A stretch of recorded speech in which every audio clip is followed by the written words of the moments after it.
السلام علیکم ورحمۃ اللہ وبرکاتہ۔ الحمد للہ نحمده ونستعینه ونستغفره ونؤمن به ونتوکل علیہ ونعوذ باللہ من شرور انفسنا ومن سیئات اعمالنا من يهده الله فلا مضل له ومن يضلل فلا هادي له واشهد ان لا اله الا الله وحده لا شريك له واشهد ان محمدا عبده ورسوله اما بعد فاعوذ بالله من الشيطان الرجيم بسم الله الرحمن الرحيم ان الذين كفروا سواء عليهم أأنذرتهم ام لم تنذرهم لا يؤمنون ختم الله على قلوبهم وعلى سمعهم وعلى ابصارهم غشاوة ولهم عذاب عظيم صدق الله العظيم۔ سورہ بقرہ کی آیت نمبر 6 اور 7 آپ حضرات کے سامنے پڑھی گئی۔ ان دونوں آیتوں کے اندر دوسرے طبقے یعنی کافروں کا بیان ہے۔ میں نے عرض کیا تھا کہ الف لام میم ذالک الکتاب لا ریب فیہ ھدی للمتقین، کہ یہ کتاب ہدایت کے لیے ہے، اور دنیا کے اندر جب ہدایت آئی کتابوں کے ذریعے سے، پیغمبروں کے ذریعے سے، تو پھر انسان 3 طبقوں میں تقسیم ہو گئے۔ بڑے تو 2 حصے ہیں، یا تو ماننے والوں کا طبقہ یا نہ ماننے والوں کا طبقہ۔ جو نہ ماننے والے طبقے ہیں پھر ان کی 2 قسمیں ہیں۔ ایک طبقہ تو وہ ہے جو زبان سے بھی انکاری اور دل سے بھی انکاری، اور دوسرا طبقہ وہ ہے جو دل سے انکاری لیکن زبان سے اقرار کرتا ہے۔ تو یہ 3 طبقے بنتے ہیں ہمیشہ جب بھی دین آتا ہے اور دین کی دعوت چلتی ہے۔ دین کی دعوت جب دنیا میں آتی ہے تو ہمیشہ یہ 3 طبقے پیدا ہوتے ہیں۔ نبی اکرم صلی اللہ علیہ وسلم کو اللہ نے یہ کتاب ہدایت دی اور آپ کو نبی بنایا، آپ نے دعوت دی، تو یہی 3 طبقے پھر پیدا ہوئے۔ پہلا طبقہ متقین کا، ان کے بارے میں کہ متقین کہتے کسے ہیں، کون ہے متقین؟ اللہ جل جلالہ و امن والو کس کو متقی مانتے ہیں، اور کون اللہ کے نزدیک متقی نہیں ہے؟ تو ان کو پہلے 4 آیتوں میں بیان کیا، اور پھر 5ویں آیت کے اندر ان کے دنیا اور آخرت کے انجام کو بیان کیا کہ دنیا اور آخرت میں ان کا انجام کیا ہوگا۔ دنیا کا انجام یہ بیان کیا تھا کہ اولئک علی ھدی من ربہم، کہ دنیا کے اندر یہ ہدایت پر ہیں، اور جب تک یہ کتاب کے مطابق چلتے رہیں گے، ہدایت پر چلتے رہیں گے، تو دنیا کے اعتبار سے یہ ہدایت پر ہیں، اور آخرت کے اعتبار سے وَأُولَئِکَ هُمُ الْمُفْلِحُونَ، آخرت کے اعتبار سے یہ کامیاب ہیں، اور یہی اصل کامیاب و کامران لوگ ہیں جنہوں نے اپنی زندگی کے آنے کے مقصد کو پورا کر دیا۔ اس کے بعد اگلی 15 آیتوں کے اندر باقی 2 طبقوں کا بیان ہے۔ کافروں کا بیان، جنہوں نے جو دل اور زبان دونوں سے انکار کرتے ہیں، ان کا ذکر 2 آیت کے اندر ہے، 2 آیتوں میں۔ آگے 13 آیتوں کے اندر ان کافروں کا ذکر ہے جو زبان سے اقرار کرتے دل سے نہیں مانتے۔ اور سورہ فاتحہ کے اندر اہدنا الصراط المستقیم دعا مانگی تھی کہ اے اللہ ہمیں سیدھے راستے پر چلا۔ پھر ہم نے خود 3 طبقے بتائے تھے کہ اللہ دنیا کے اندر ہم نے 3 طبقے، 3 قسم کے لوگ دیکھے ہیں۔ ایک تو وہ دیکھے صراط الذین انعمت علیہم، ایک تو وہ لوگ جن پر تیرا انعام ہوا۔ تو ہمیں راستہ وہ دکھا، اس راستے پر ہمیں چلا جو منعم علیہم ہے، یعنی وہ لوگ جو جن پر تیرا انعام ہوا دنیا کے اندر بھی اور آخرت کے اندر بھی۔ دنیا میں وہ ہدایت پر چلتے رہے اور آخرت میں وہ کامیاب ہو گئے۔ اور 2 طبقوں سے پناہ مانگی تھی، غیر المغضوب علیہم، پہلا طبقہ جن پر اللہ کا غضب نازل ہوا، اللہ جن سے ناراض ہو گئے، اور اللہ کی ناراضگی ان پر آ گئی دنیا کے اندر بھی آخرت کے اندر بھی، تو یہ تو ہے پکے کافر، یہ ہیں پکے کافر۔ تو ان دو آیتوں کے اندر اس دوسرے طبقے کا ذکر ہے۔ اور ولضالین، اے اللہ ہمیں وہ ان لوگوں کا راستہ بھی نہ بتا، ان لوگوں کا راستے سے بھی ہمیں بچا جو ضالین ہیں، یعنی سمجھنے جاننے کے باوجود انہوں نے گمراہی اختیار کی، حق جاننے اور سمجھنے کے باوجود انہوں نے گمراہی کا راستہ اختیار کیا۔ تو ایسے لوگوں سے جو ہے سورہ فاتحہ کے اندر پناہ مانگی کہ اللہ ہمیں ایسے لوگوں کے راستے سے بچا، یعنی ولضالین، ضالین والے راستے سے بچا۔ تو آگے 13 آیتوں کے اندر اللہ ضالین کے راستے کو بیان کر رہے ہیں کہ ضالین کون لوگ ہیں۔ یہ ابھی تک کا خلاصہ تھا۔ تو آج کے درس میں پکے کافروں کا ذکر، جس میں فرمائے ان الذین کفروا، بے شک وہ لوگ جو کافر ہیں، سواء علیہم، ان کے لیے برابر ہے، اانذرتہم، آپ ان کو ڈرائے، ام لم تنذرہم، یا ان کو نہ ڈرائیں، ان کے لیے برابر ہے، لا یؤمنون، کسی حال میں وہ ایمان نہیں لائیں گے۔ ان کو ڈرائے تو بھی ایمان نہیں لائیں گے، ان کو نہ ڈرائے تو بھی وہ ایمان نہیں لائیں گے۔ کیوں نہیں لائیں گے؟ ختم اللہ علی قلوبہم، اس لیے کہ اللہ نے ان کے دلوں پر مہر لگا دی، ان کے دلوں پر مہر لگا دی، وعلی سمعہم، اور ان کے کان پر اللہ نے مہر لگا دیا، وعلی ابصارہم غشاوہ، اور ان کے آنکھوں پر پردہ ڈال دیا، ان کے آنکھوں پر پردہ پڑ گیا۔ تو اب صحیح راستے کو دیکھنے اور سمجھنے کے یہی 3 راستے ہیں، یا تو دل سے خود سمجھ میں آ جائے کہ یہ صحیح راستہ ہے اور آدمی اس کو اختیار کر لے، یا کسی سے سنے کہ بھئی یہ راستہ صحیح ہے اور یہ راستہ غلط ہے اور اس پر عمل کرے، اور تیسرا یہ کہ آنکھوں سے خود دیکھ لیں کہ یہ راستہ ٹھیک ہے یا غلط ہے، اور پھر اس راستے کو اختیار کرے اور اس راستے پہ چلے۔ تو یہ تینوں ذرائع جو ہدایت پر اور صحیح راستے پر آنے کے لیے ہیں، یہ تینوں راستے ان کے لیے بند ہیں، یہ تینوں راستے ان پر بند ہو چکے ہیں۔ دل ان کے اوپر مہر لگ چکی ہے، یہ حق راستے کو سمجھ نہیں سکتے، اور ان کے کانوں پر بھی مہر لگی ہوئی ہے کہ کان میں حق بات اندر جاتی نہیں ہے، کوئی حق بات ان کو بتاتا رہے، دعوت دیتا رہے، لیکن بات ان کے دل دماغ تک پہنچتی نہیں۔ تو جب بات دل دماغ، کیونکہ کان کے اوپر مہر ہے، بند ہے کان، تو جب کان بند ہے تو اندر کوئی آواز نہیں جائے گی۔ اسی طرح آنکھوں پر پردہ ہے، جب سامنے پردہ آ جائے تو پردے کے دوسری طرف کیا چیز ہے آدمی کو نظر نہیں آتی ہے، تو حق کیا ہے وہ ان کو نظر نہیں آتا، کیونکہ ان کے آنکھوں پر پردہ ہے۔ پھر ان کا انجام کیا ہے؟ وَلَهُمْ عَذَابٌ عَظِيمٌ، ان کا انجام یہ ہے کہ ان کے لیے بہت ہی بڑا اور دردناک عذاب ہے۔ یہ تو ان آیتوں کا ترجمہ ہے۔ ان آیتوں کو سمجھنے کے لیے تھوڑا سا تفصیل کی طرف توجہ فرمائے۔ یہ جو فرمائے ان الذین کفروا سواء کفروا، کہ بے شک وہ لوگ جو کافر ہیں، پہلی بات یہ سمجھیے کہ اس سے سارے دنیا بھر کے کافر مراد نہیں ہیں، نہ نبی اکرم صلی اللہ علیہ وسلم کے زمانے کے سارے کافر مراد ہیں، نہ ابھی کے زمانے کے سارے کافر مراد ہیں، کیونکہ بہت سارے کافر ایمان لے آئے اور صحابی بنے۔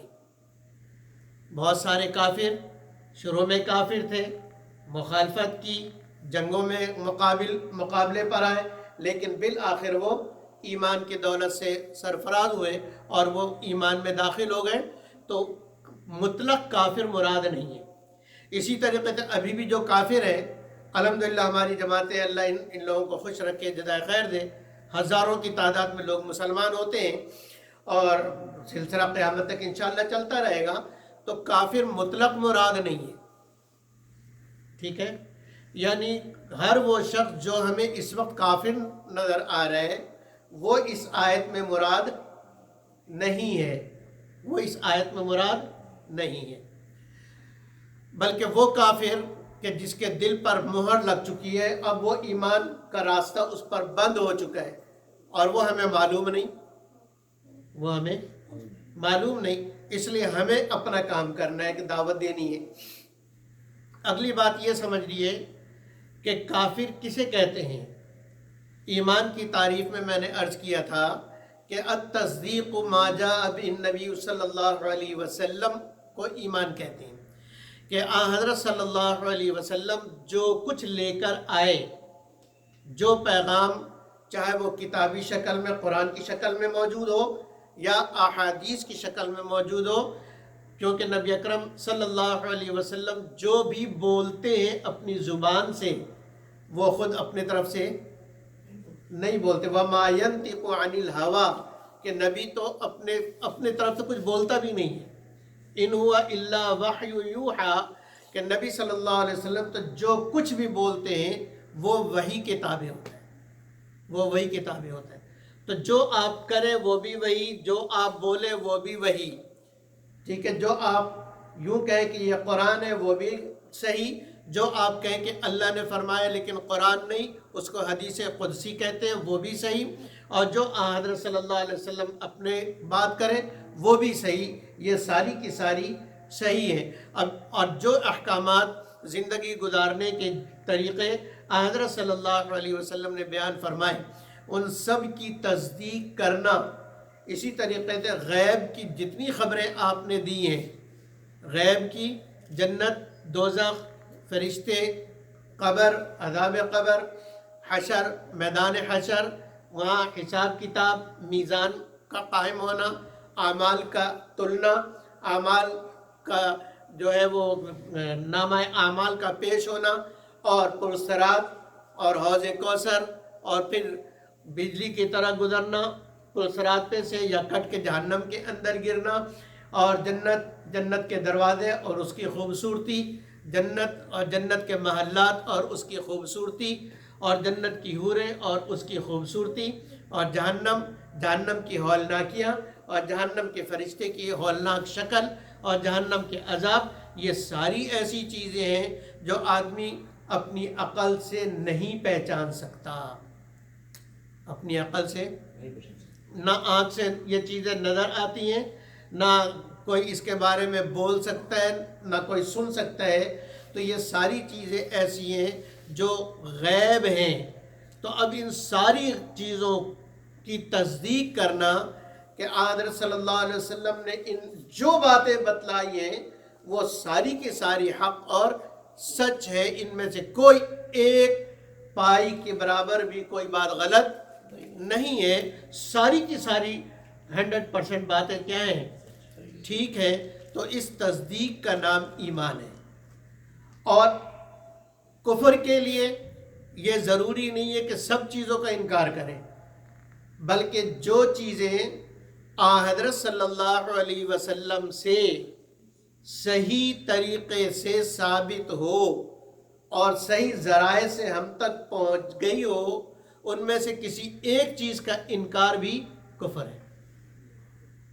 کسی ایک چیز کا انکار، کافر ہونے کے لیے ساری چیزوں کا انکار ضروری نہیں، کسی ایک چیز کا انکار، کسی ایک آیت کا انکار، کسی ایک حکم کا انکار، میں زکوٰۃ کو نہیں مانتا، کافر۔ زکوٰۃ کا نصاب، ٹھیک ہے، زکوٰۃ ہے، زکوٰۃ کا مطلب ہے مال دینا، دوسروں کی ضرورتیں پوری کرنا، میں جی اس کے لیے تیار ہوں، میں مانتا ہوں، لیکن جو ہے وہ 7.5 تولہ سونا اور 52.5 تولہ چاندی میں 2.5% دینا، میں اس کو نہیں مانتا، اپنی مرضی ہے، میرا مال میں جتنا چاہوں دوں، کافر۔ جس چیز میں جتنا کہا ہے اتنا ماننا، اور اس کے خلاف چاہے عقل کچھ بھی کہتی رہے، کیا پدی اور کیا پدی کا شوربہ، کیا غامدی کی عقل، تو عقل سے کیا ہوتا بھائی؟ تو عقل دین تمہارے عقل کے تابع نہیں ہے. دین تو نام ہے نبی اکرم صلی اللہ علیہ وسلم کی ہر بات کو ماننے کا نام، اور کسی ایک بات کا انکار. اچھا، اس میں ایک بات آپ نے غور کیا کہ میں نے عرض کیا کہ ہر وہ بات جو آپ صلی اللہ علیہ وسلم سے لے کر ہم تک صحیح طریقے سے پہنچ گئی ہو، اس کا انکار کرنا کفر ہے. اس کا انکار کرنا کیا ہے؟ کفر ہے. لیکن اگر کوئی بات کہے کہ یہ نبی صلی اللہ علیہ وسلم نے کہا، یہ حدیث ہے، تو ہم مطالبہ کریں گے کہ تم کہہ رہے ہو کہ یہ بات حدیث ہے، دکھاؤ کہاں ہے. اگر وہ صحیح سند سے دکھا نہ سکے تو اس کا مطلب ہے کہ وہ غلط بول رہا ہے، ہم اس کا انکار کر سکتے ہیں. اس سے کافی. ہر وہ بات جو کوئی بھی کہے کہ نبی صلی اللہ علیہ وسلم نے کہی ہے، حدیث میں ایسا آیا ہے، اس کو ماننا ضروری نہیں ہے جب تک وہ اس پر تحقیق آپ کی نہ ہو جائے. سمجھ آ گئی؟ تو علماء نے یہ تعریف کی ہے کفر کی. لیکن امام غزالی رحمۃ اللہ علیہ نے بھی یہی تعریف کی. امام رازی رحمۃ اللہ علیہ نے ایک اور تعریف کی ہے، اور انہوں نے فرمایا کہ کفر انکار کا نام نہیں ہے بلکہ عدم تصدیق کا نام ہے. عدم تصدیق کا مطلب یہ ہے کہ اگر آپ صلی اللہ علیہ وسلم کی باتوں کی تصدیق نہ کرے، اگرچہ انکار تو نہیں کرتا لیکن تصدیق بھی نہیں کرتا، کہا یہ بھی کافر ہے. اگر کوئی شخص یہ کہے کہ جی میں نیوٹرل ہوں، میں اس پھڈے میں نہیں پڑتا، مذہبوں کے پھڈے میں، لوگ کہتے ہیں نا کہ جی میں مذہبوں کے پھڈے میں نہیں پڑتا، میں نیوٹرل ہے، یہ بھی صحیح یہ بھی صحیح.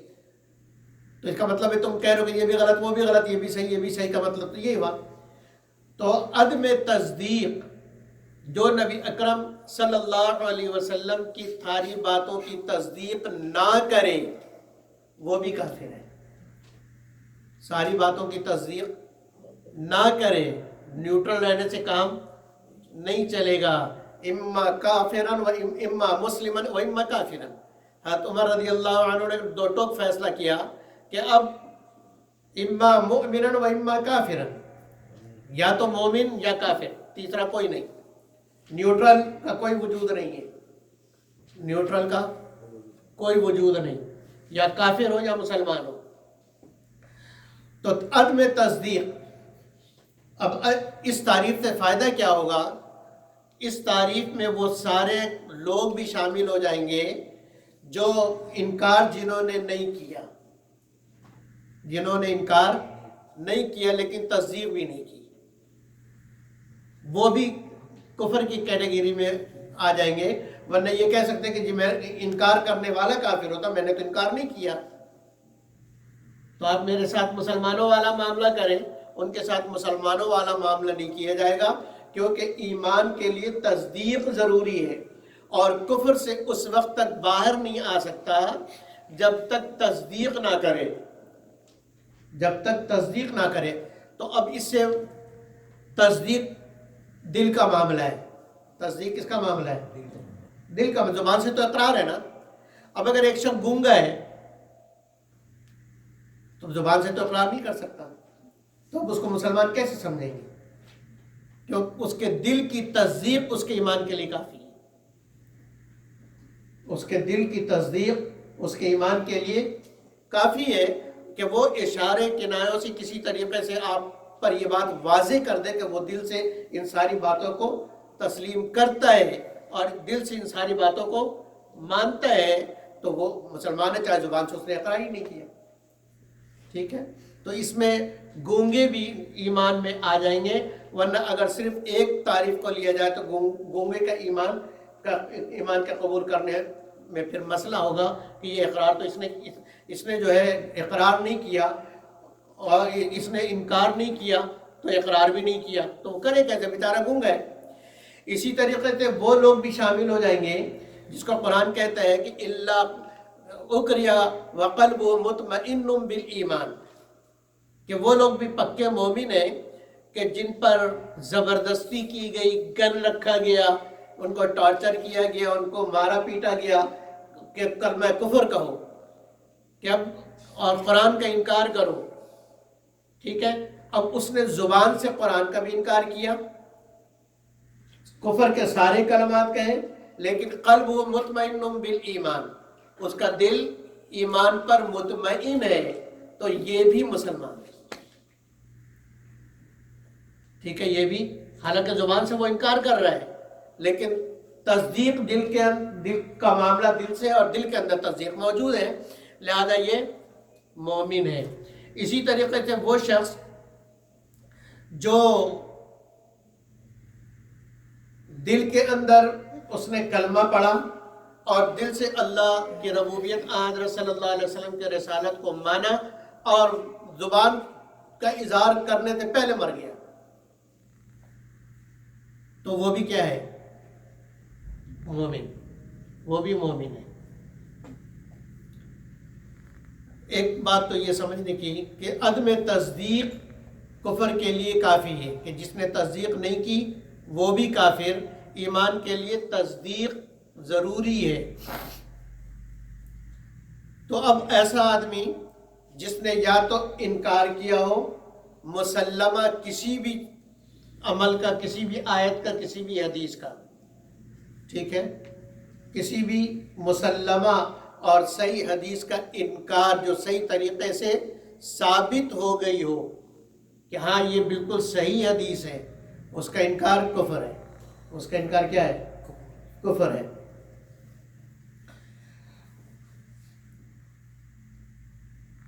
آگے فرمایا سواء علیہم، کہ ان لوگوں پر، ایسے کافروں پر برابر ہے۔ تو علیہم کہہ کہ یہ اشارہ کیا نبی اکرم صلی اللہ علیہ وسلم کو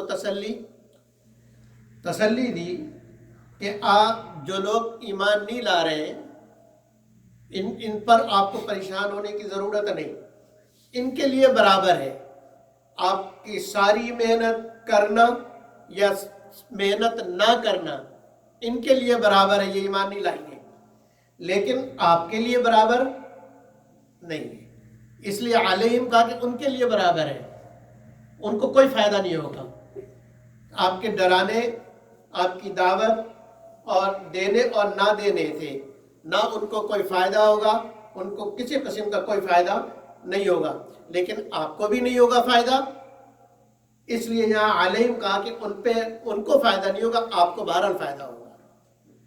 تو داعی جب دعوت دیتا ہے تو سننے والا مانے یا نہ مانے، ہدایت پر وہ آئے گا جس کی قسمت میں اللہ نے ہدایت لکھی ہے، اور جس کی قسمت میں ہدایت نہیں ہے، ازلی بدبخت ہے، وہ ایمان نہیں لائے گا، تو آپ کی دعوت سے اس کو کوئی فائدہ نہیں ہوا، نبی کی دعوت سے ایسے کافروں کو کوئی فائدہ نہیں ہوا، حالانکہ دعوت نبی دے رہا ہے، نبی۔ ابو جہل کے پاس کتنی 100 مرتبہ نبی اکرم صلی اللہ علیہ وسلم گئے، ابو لہب کو کتنی 100 مرتبہ دعوت دی، اسی طریقے سے عتبہ، شیبہ، یہ جو بڑے بڑے کافر صنادید مرے، ان کو کتنی 100 مرتبہ دعوت دی۔ تو نبی کی دعوت سے بڑھ کر پھر محمد صلی اللہ علیہ وسلم سے بڑا کوئی داعی ہوگا دنیا میں؟ آپ کی دعوت ان کے لیے برابر ہے، ان کو کوئی فائدہ، نبی کے خاندان میں ہونے کے باوجود کفر پر مرے، نبی کی دعوت سے ان کو کوئی فائدہ نہیں ہوا، لیکن نبی کو فائدہ ہوا۔ اس لیے داعی کو فائدہ ضرور ہوگا، چاہے دوسروں کو ہو یا نہ ہو، وہ ان کی قسمت ہے، لیکن داعی کو ملے گا ہی ملے گا۔ مؤذن اذان دے تو اذان کا ثواب اس کو ملے گا ہی ملے گا، چاہے 1,00,000 آدمی سنے اس میں سے 2 آدمی آئے یا ایک بھی نہ آئے، وہ اکیلے اذان دے، اکیلے تکبیر پڑھ کے نماز پڑھ لے، تو اس کی اذان سے کسی کا فائدہ نہیں ہوا، لیکن اس کا اپنا فائدہ ہوا ہے۔ تو داعی جب دعوت دیتا ہے تو اس کی دعوت کا فائدہ اس کو تو ضرور ہوتا ہے، چاہے دوسرے کو ہو یا نہ ہو، ایک بات۔ دوسری بات یہ کہ داعی کے لیے حکم تو نبی صلی اللہ علیہ وسلم کو اللہ نے فرمایا یا ایھا الرسول بلغ ما انزل الیک من ربک، اے نبی جی آپ کو جو بتایا جائے آپ پہنچا دیجئے دوسروں تک، جو آپ پر نازل ہو، ما انزل الیک من ربک فإن لم تفعل، اگر آپ نے ایسا نہیں کیا فما بلغت رسالتہ، تو آپ نے اپنی رسالت پوری نہیں کی۔ تو داعی کے ذمے تو دعوت ہے، دوسرا آئے یا نہ آئے یہ داعی کے ذمے نہیں ہے۔ لہذا اگر کوئی پوچھے کہ 70 سال 80 سال سے جماعت والوں تم کام کر رہے ہو، کیا فائدہ ہوا تمہارے کام کا؟ ان کو فائدہ ہو یا نہ ہو ہمیں فائدہ ہے۔ اس کا سب سے بڑا جواب کیا ہے؟ ان کو فائدہ ہو یا نہ ہو ہمیں فائدہ ہے۔ تو ہم تو اپنے فائدے کے لیے کر رہے ہیں، داعی دعوت اپنے فائدے کے لیے دیتا ہے، کیونکہ حکم کو پورا کرنے کے لیے، کہ اللہ کا حکم ہے، اس لیے میں اللہ کا حکم، جیسے نماز میں اس لیے تھوڑی پڑھ رہا ہوں کہ کسی اور کو فائدہ ہو، نماز اس لیے پڑھ رہا ہوں کہ میرا فائدہ ہے، اسی طرح میں دعوت اس لیے دے رہا ہوں کہ میرا فائدہ ہے، میں اپنے لیے دعوت دے رہا ہوں، جماعت میں اپنے لیے نکلا ہوں، دوسروں کو فائدہ ہو ان کی قسمت، نہ ہو ان کی قسمت۔ تو فرمایا انذرتہم، برابر ہے ان کے اوپر کہ آپ ان کو ڈرائیں، ام لم تنذرہم، یا ان کو نہ ڈرائیں، نتیجہ دونوں صورتوں میں ایک ہی ہوگا کہ لا یؤمنون، کہ وہ ایمان نہیں لائیں گے۔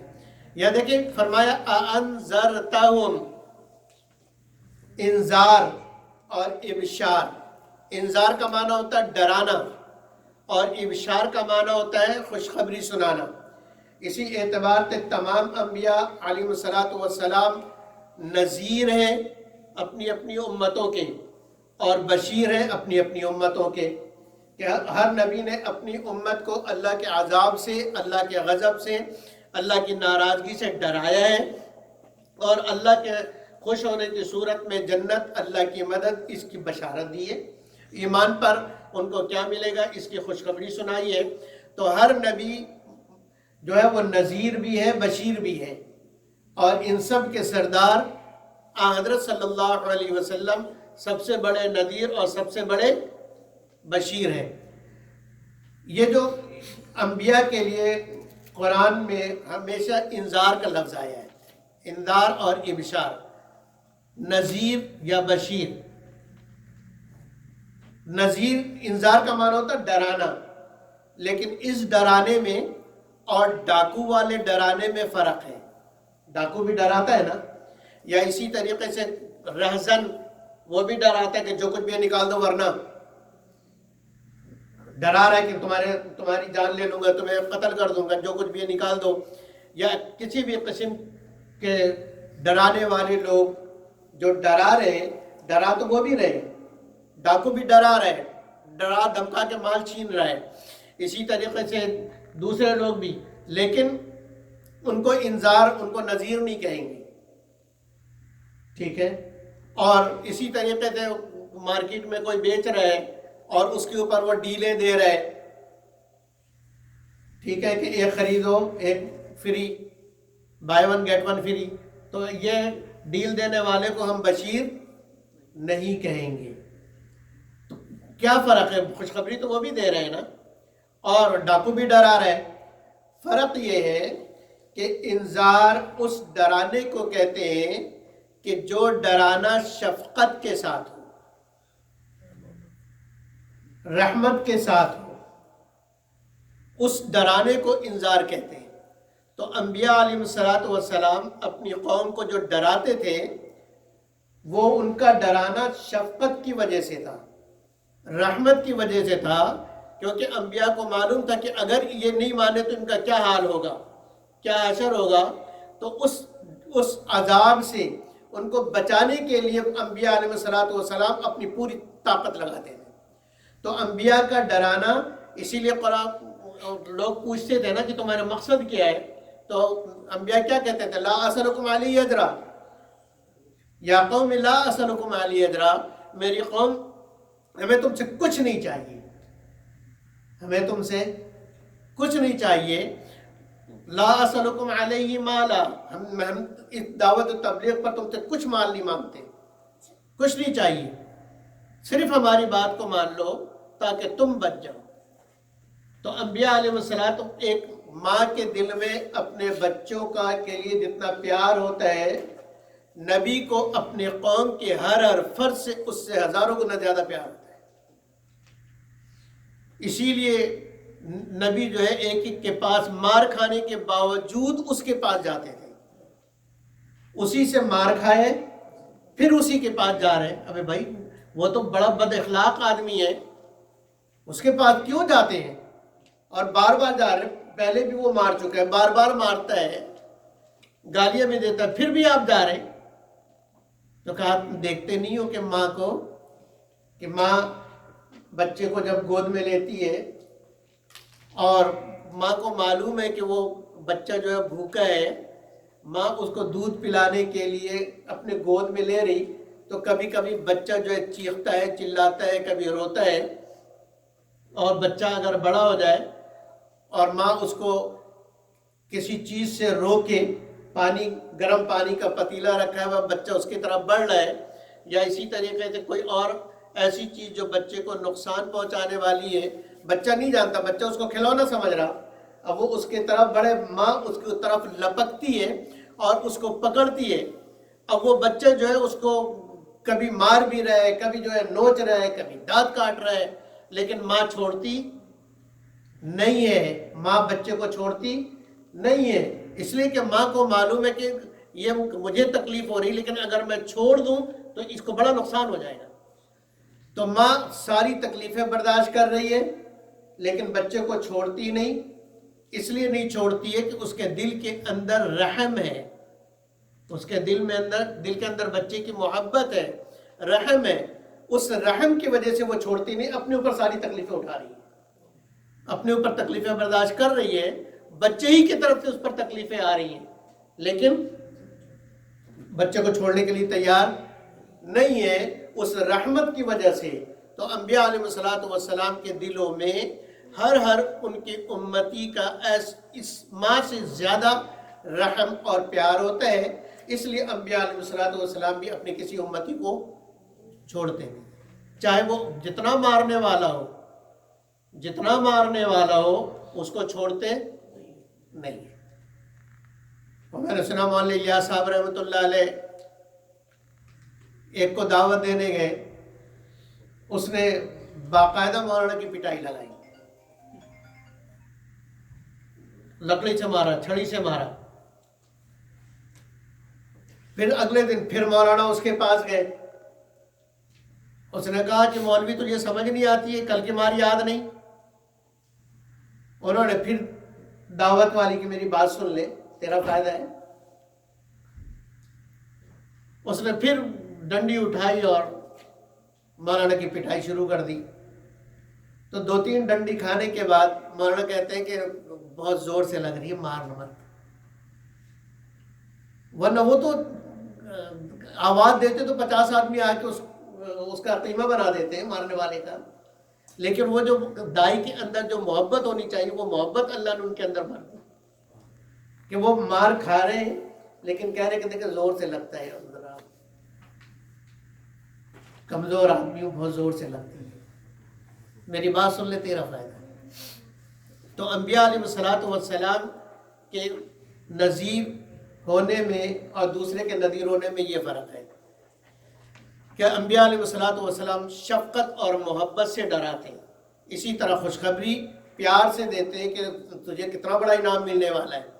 تو اس لیے جو شفقت اور محبت سے دعوت دے، ڈرائے، وہ نذیر ہے، اور جو ایسے نہیں صرف ڈرا رہے مال چھیننے کے لیے یا کسی اور وجہ سے، تو وہ نذیر نہیں ہے، اس کا ڈرانا انذار نہیں ہے۔ تو فرمائے کہ آپ ڈرائے یا نہ ڈرائے، نتیجہ ایک ہی ہوگا دونوں صورتوں میں، لا یؤمنون، کہ وہ ایمان نہیں لائیں گے۔ اور وجہ اس کی کیا ہے؟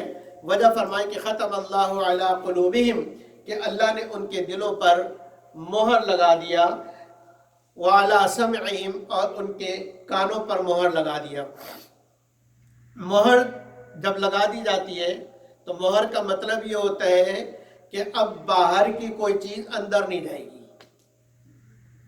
خط کے اوپر، لفافے کے اوپر اسٹیمپ لگی ہوتی، مہر لگی ہوتی ہے، تو اب اس کا کیا مطلب ہے کہ اگر لفافہ کھلے گا تو مہر ٹوٹے گی.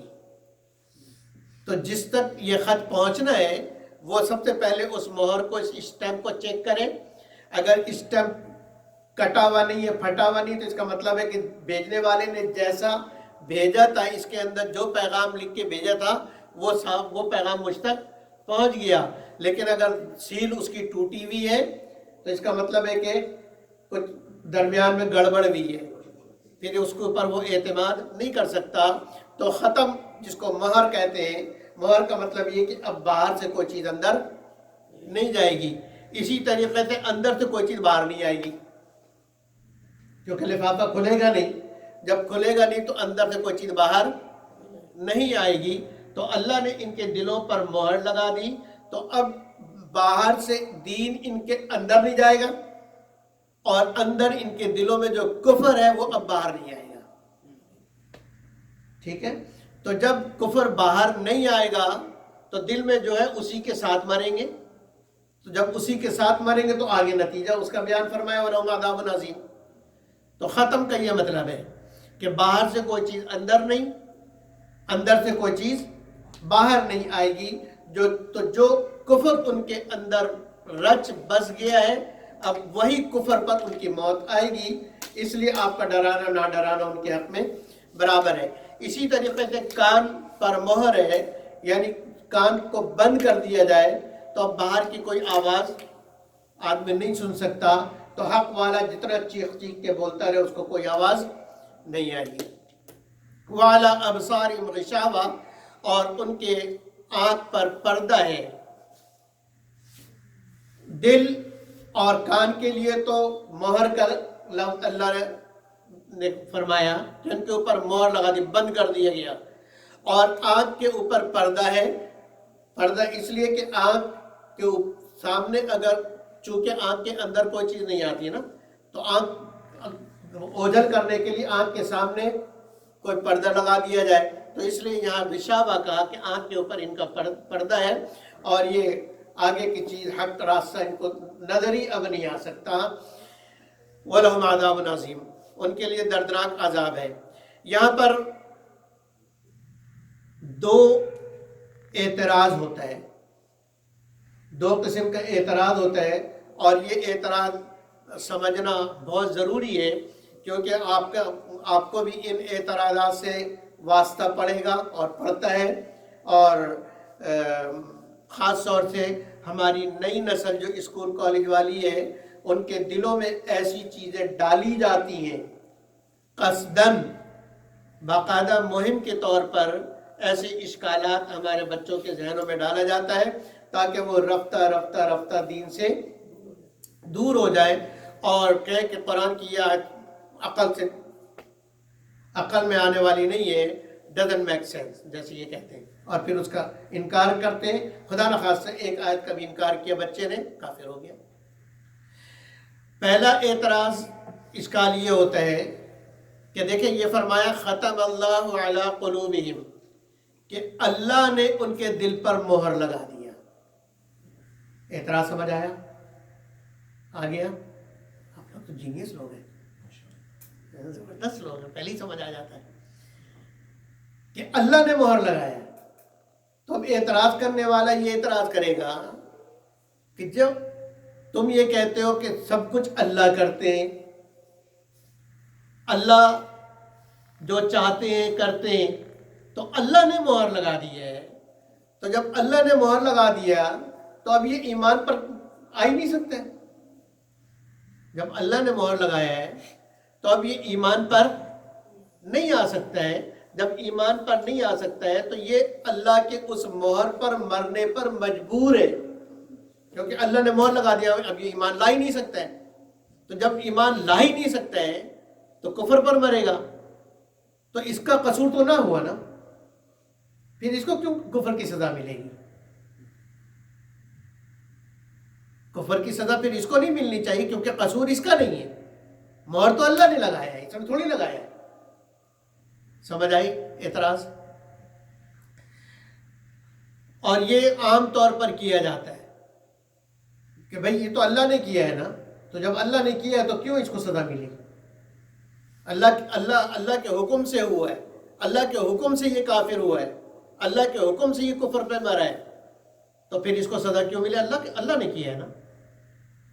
تو اس کا جواب دوستو یہ ہے کہ اللہ رب العزت ظالم نہیں ہے، اور اللہ رب العزت نے کفر پر کسی کو مجبور نہیں کیا، کفر پر کسی کو مجبور نہیں کیا، بلکہ ان کے اعمال ذریعہ اور سبب بنے ہیں، کیونکہ اعمال، ہر عمل ایک اثر رکھتا ہے۔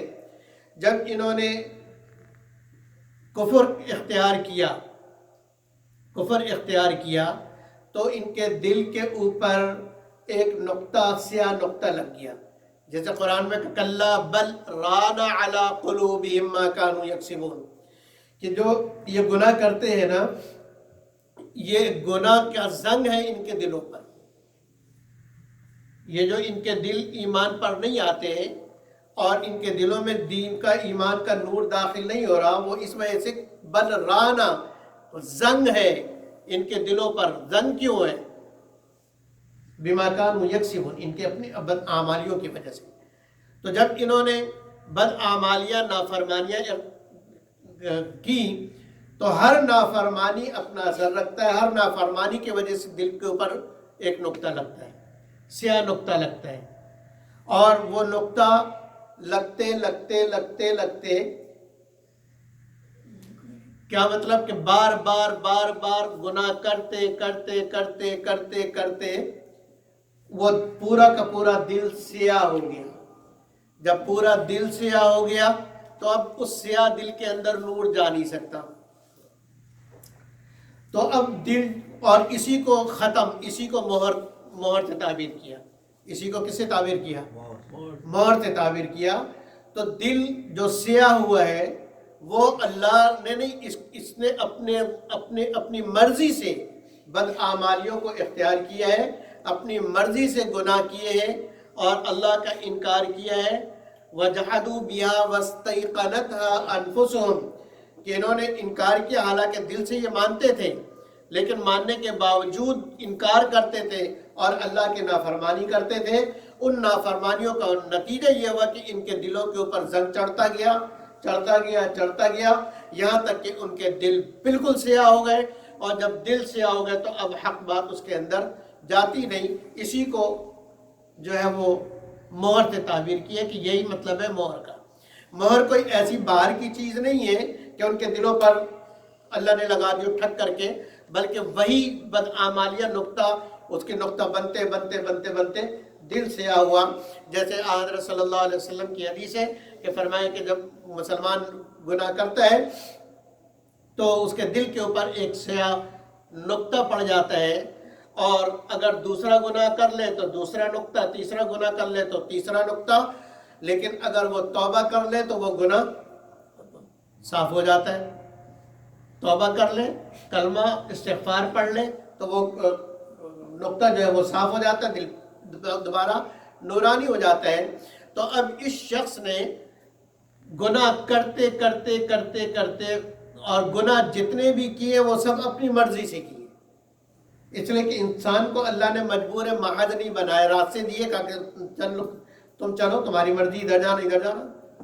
فمن شاء فلیؤمن ومن شاء فلیکفر، جس کی مرضی ہو کفر پہ چلے، جس کی مرضی ہو اسلام پہ چلے، یہ اللہ نے راستے بتا دیے۔ اب ایک شخص کفر پہ چلتا رہا، پھر انکار، پھر ہٹ دھرمی، پھر ضد، پھر عناد، پھر جاننے کے باوجود انکار، جیسے ابو جہل، ابو لہب، یہ کعب بن اشرف، جتنے بڑے بڑے کافر تھے، یہ سب جاننے کے باوجود نہیں مانا انہوں نے۔ تو اب انکار انکار انکار کی وجہ سے ان کے دل کے اوپر سیاہی آتی گئی آتی گئی آتی گئی آتی گئی، اور جب دل بالکل سیاہ ہو گیا تو پھر اب وہ دل اتنا پکا ہو گیا کہ اب اس کے اندر کوئی گنجائش باقی نہیں بچی۔ آپ لوہے کو باہر بارش میں رکھ دیں، اس کے اوپر زنگ لگ جائے گا، اور ایک وقت تک آپ اس کو جو ہے وہ زنگ صاف کرنے والے کو کیا کہتے ہیں؟ رس ریموور سے آپ ایک وقت تک صاف کر سکتے ہیں، لیکن جب وہ وقت بھی گزر جائے تو پھر آپ لوہے کو کسی بھی طریقے سے صاف نہیں کر سکتا اور اس کا رسٹ اور اس کا زنگ اتر نہیں سکتا ہے۔ تو یہی کفر عناد کی وجہ سے ان کے دلوں کے اندر اتنی سیاہی آ گئی، اتنی سیاہی آ گئی کہ اب اس میں کوئی گنجائش باقی بچی نہیں، اسی کو ختم سے تعمیر کی ہے۔ اور یہی ان کے کان کے حق کی طرف سنتے ہی نہیں، چلتے ہی نہیں ان کے کان، ہمیشہ غلط بات سنتے ہیں، غلط لوگوں کے ساتھ رہنا، غلط بات سننا، تو سنتے سنتے ان کے کان کے اوپر بھی پردہ پڑ جاتا ہے۔ کثرت سے گانا سننا، کثرت سے غیر محرم کی باتیں سننا، یہ بھی سبب ہے قرآن میں دل نہ لگنے کا۔ تلاوت ہو رہی ہے، بند کرو بھائی، اللہ معاف کرے، میں نے دیکھا اذان ہو رہی ہے، یار یہ گھڑی میں اذان ہو رہی ہے، اس کو بند کرو بھائی، نیند خراب ہوتی ہے۔ اس لیے کہ کان دوسری چیزیں سنتے سنتے سنتے سنتے اتنے پکے ہو گئے کہ اب اذان کی آواز ان کو اچھی نہیں لگ رہی۔ پھر جب دل گندا ہو جاتا ہے اور زبان غلط بات سنتے سنتے سنتے اس پر مہر لگ جاتی ہے، تو پھر ہر اچھی بات ان کو بری لگتی ہے، اس سے وہ پریشان ہوتے ہیں، اور ہر بری چیز ان کو اچھی لگتی ہے۔ پھر جھوٹ غیبت میں ان کو مزہ آئے گا، قرآن میں ان کو تکلیف ہوگی، جلدی بند کرو بھائی۔ بیان میں ان کو جلدی ختم کرو، کیا کون گھنٹے سے لگے ہوئے ہو مولوی صاحب شروع ہوئے تو ختم ہی ہونے کا نام نہیں لے رہے، بیان ہی چلتا چلا جا رہا، اور اگر فلم لگی ہو تو 3 گھنٹے میں کوئی مسئلہ ہی کوئی نہیں، پتہ ہی نہیں چلا کہ 3 گھنٹے کیسے گزر گئے۔ تو یہ اس وقت ہوتا ہے جب آدمی کی نیچر بالکل بدل جائے۔ یہ بالکل ایسے ہی ہے جیسے گندگی کا کیڑا ہوتا ہے، سفید سفید گندگی کا کیڑا ہوتا ہے جو پخانے میں ہی پیدا ہوتا ہے، وہی مرتا ہے۔ وہ کیڑا گندگی میں، نجس ناپاکی میں پیدا ہوتا ہے، تو اس کی غذا بھی وہی پوٹی اور وہی گندی چیزیں ہیں، یہاں تک کہ اگر اس کو وہاں سے نکال کے صاف جگہ پہ رکھا جائے تو وہ سروائیو نہیں کر سکتا، اور اگر اس کے اوپر خوشبو اسپرے کر دی جائے تو رائٹ اوے مرے گا۔ تو خوشبو اس سے تو اس کو سروائیو کرنا چاہیے، لیکن چونکہ وہ بدبو اور گندگی میں رہنے کا اتنا عادی ہو گیا کہ اب خوشبو سے وہ مر گیا۔ تو ایسے ہی گناہوں میں ڈوب کر اور گناہوں میں پڑھ کے اتنا عادی ہو گیا کہ اب قرآن کی آواز اس کو اچھی نہیں لگتی، آذان کی آواز اس کو اچھی نہیں لگتی، اور جو ہے اللہ رسول کی باتیں اس کو اچھی نہیں لگتی ہے۔ ہاں اس کے سامنے دوسری باتوں کرو، وہ آپ سے کبھی نہیں کہے گا کہ بند کرو۔ تو یہ مراد ہے ختم اللہ کہ اللہ کا اس میں قصور نہیں، قصور اس کا اپنا ہے، اللہ نے ظلم نہیں کیا، نہ یہ گناہ کرتا، نہ وہ گناہ سبب بنتے اس کے دل پہ نقطہ کا اور دل کے بند ہونے کا۔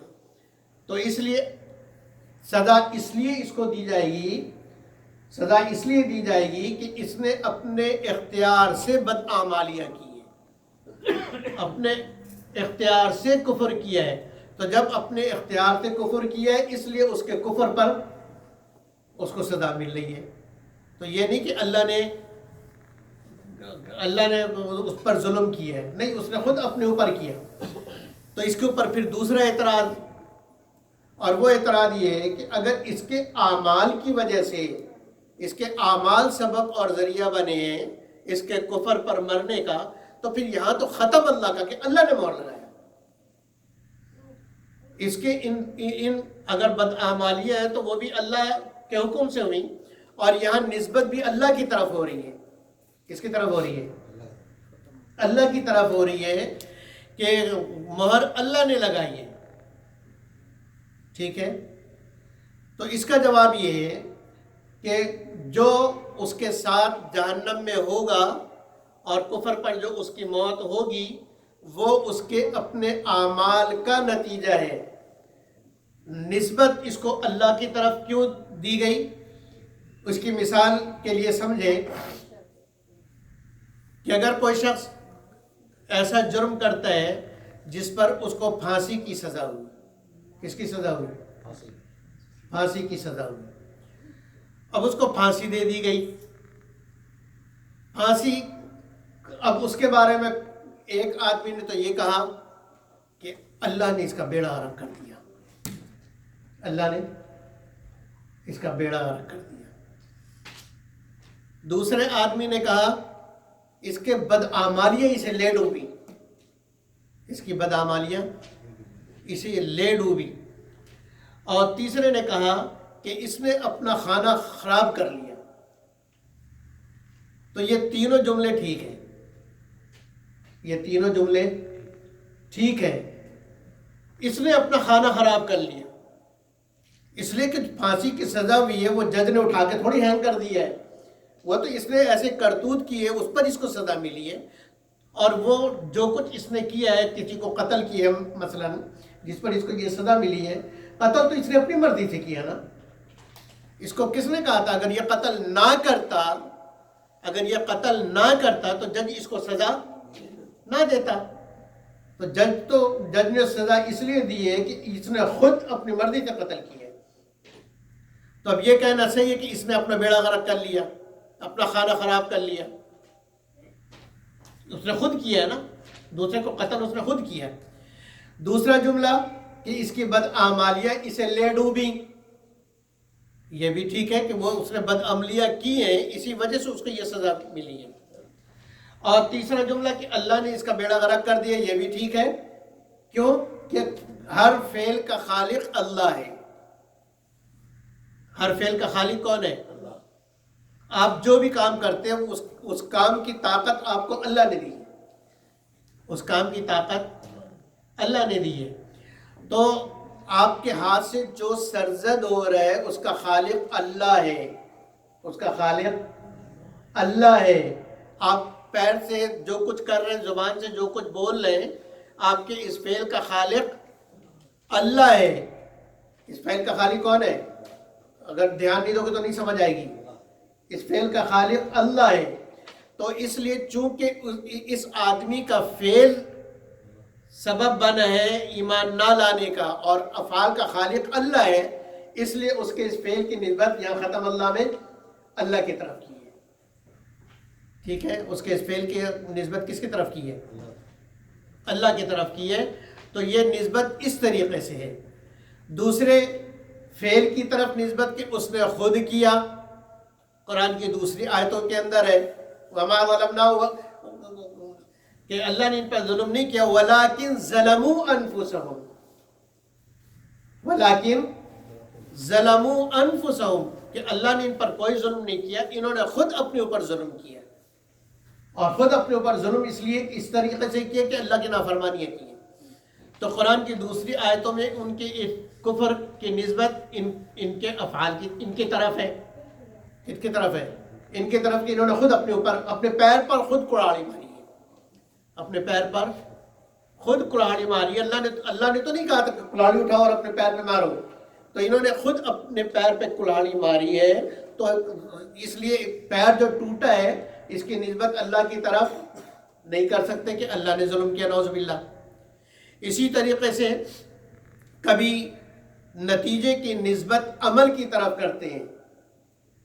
مثلا پڑھائی کی محنت نے اس کو کامیاب کر دیا، ایسی اس کے کفر نے اس کو جہنم میں ڈال دیا.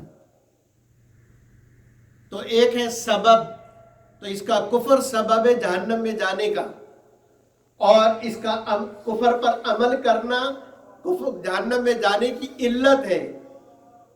ٹھیک ہے، ایک سبب اور دوسری کیا چیز ہے؟ علت. اور اللہ ہے مسبب. ٹھیک ہے، تو فعل کی نسبت کبھی مسبب کی طرف کر دیتے ہیں، وہ بھی ٹھیک ہماری زبانوں میں بھی، کبھی علت کی طرف کر دیتے ہیں اور کبھی سبب کی طرف کر دیتے ہیں. تو اسی طریقے سے یہاں ختم اللہ میں نسبت مسبب یعنی اللہ کی طرف ہے. دوسری آیتوں میں ان کے کفر اور ان کی سزا اور جہنمی ہونے کا جو سبب ہے وہ ان کا کفر وجحدوا بها، ان کے کفر کی طرف کی گئی کہ ان کا کفر سبب ہے، اور کبھی ان کی علت کی طرف کی گئی وما ظلمناهم ولكن ظلموا انفسهم، کہ علت یہ ہے کہ یہ خود اپنے پیر پہ انہوں نے کلاڑی ماری. تو ہماری کیا ہر زبان کے اندر کبھی نتیجے کی نسبت فاعل حقیقی یعنی اللہ کی طرف کرتے ہیں، اور کبھی جو کرنے والے کی طرف کرتے ہیں، اور کبھی جو ہے سبب کی طرف کرتے ہیں؟ مطلب تینوں کا ایک ہی ہوتا ہے، اور تینوں میں کوئی تفاوت نہیں ہوتا، تینوں میں کوئی فرق نہیں ہے، تینوں جملے ٹھیک ہے، جیسے میں نے اردو کا جملہ عرض کیا۔ تو اس اعتبار سے یہاں ختم کی نسبت اللہ کی طرف ہونا ٹھیک ہے۔ آگے فرمایا وَعَلَىٰ أَبْصَارِهِمْ غِشَاوَةٌ کہ ان کے دلوں کے اوپر پردہ ہے۔ اب دل کے اوپر اللہ کی مہر، کان کے اوپر مہر اور آنکھ کے اوپر پردہ، خود ان کے اپنے کرتوت سے، اور یہ خود قرآن کی دوسری آیت کہہ رہی کہ ہمارے دلوں کے اوپر پردہ وہ مہر ہے، اور ہمارے کانوں پر مہر ہے، ہمارے دلوں پر، ہمارے آنکھوں کے اوپر پردہ ہے، ہم تو تمہاری بات نہیں مانیں گے۔ اور کبھی وہ کہتے کہ ہمارے دل تالے کے اندر بند ہیں۔ کس کے اندر بند ہیں؟ تالے کے اندر بند ہیں، محفوظ ہیں، تمہاری کوئی بات ہمارے دل کے اندر نہیں جائے گی۔ تو ان کی تینوں چاروں باتوں کو قرآن نے نقل کیا۔ تو ختم مہر سے زیادہ سخت قفل ہے کہ ان کے دلوں کے اوپر ایسے تالے پڑے ہیں کہ جس کی چابی گم ہو گئی ہے اور چابی اس کی ہے نہیں، تو نہ تالا کھلے گا نہ حق بات اندر جائے گی۔ اللہ تعالی ہم سب کو کفر اور کافر کی ہر حرکت سے بچائے، اور ہر وہ چیز جو ذریعہ اور سبب بنے کفر تک پہنچنے کا، اور ہر وہ گناہ جو جس سے ہمارے دلوں کے اوپر مہر لگنے کا سبب اور ذریعہ بنے، اللہ تعالی ہمیں ایسے ہر گناہ سے، مجھے اور میری ساری امت کو، ہم سب کو، ساری امت کو اللہ محفوظ فرمائے، ہمیں اور ہماری نسلوں کی اللہ اس سے حفاظت فرمائے اور دین پر ثابت قدمی عطا فرمائے۔ وآخر دعوانا ان الحمدللہ رب العالمین۔ سبحانک اللہم و بحمدک ونشہد ان لا الہ الا انت نستغفرک ونتوب الیک۔ وصلی اللہ تعالی علی خیر خلقہ محمد وعلی آلہ واصحابہ اجمعین برحمتک یا ارحم الراحمین۔ السلام علیکم ورحمۃ اللہ وبرکاتہ۔